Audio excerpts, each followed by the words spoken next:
If you frequent Kenilworth Park, you'll see they just installed a bench in the memory of Sally Martin and Dr. Lieb Shulman.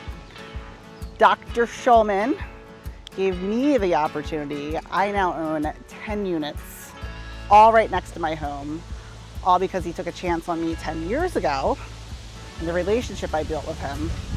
So when I moved home from California, and then Palmer was a baby, I got my real estate license. I used to take her down here for walks every day. And I knew the old man that lived over in the White House. He was an old doctor and his hobby was real estate. And the word on the street was he owned all these buildings. So I would always talk to him down here. It was him and his girlfriend would always be walking. And I annoyed the shit out of him by always saying like, hey, if you ever have anything to sell, I'd love to be your realtor. I was such a douchebag. I felt so annoying. And that was in 2014. I followed up and annoyed the shit out of that man until 2020. He reached out to me and was ready to sell his first building. So in that 7-year span, I went from chasing the commission to how do I buy it? And I sat down with him and he gave me a pretty fair price, but also then I negotiated a little bit more. It's one of my favorite purchases. It was the first thing I ever bought that was turnkey.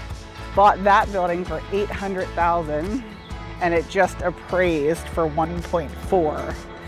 The next time he was ready to sell something was the house next to that, which I was like, oh, this would be a great house for my mom. So I got my mom and my stepdad a killer deal on that house. So I told them at the time I'd list that house for $600 and they ended up selling it to me for $450.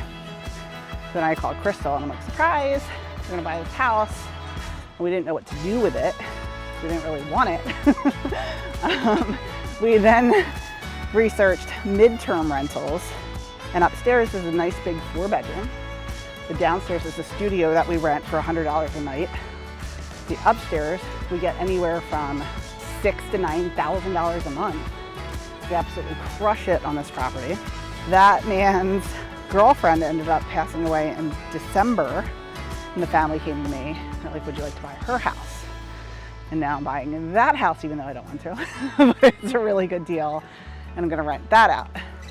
So then when I'm down here and I'm walking and I'm thinking, I just can't believe that in 2014 I was chasing a commission, and that has turned into now that between me, I have 7, 8, 9, 10. I'll own 10 units that these people sold to me, and then my mom has the house in the front. So 11 units just from talking to the man in the park when I would take my baby for a walk.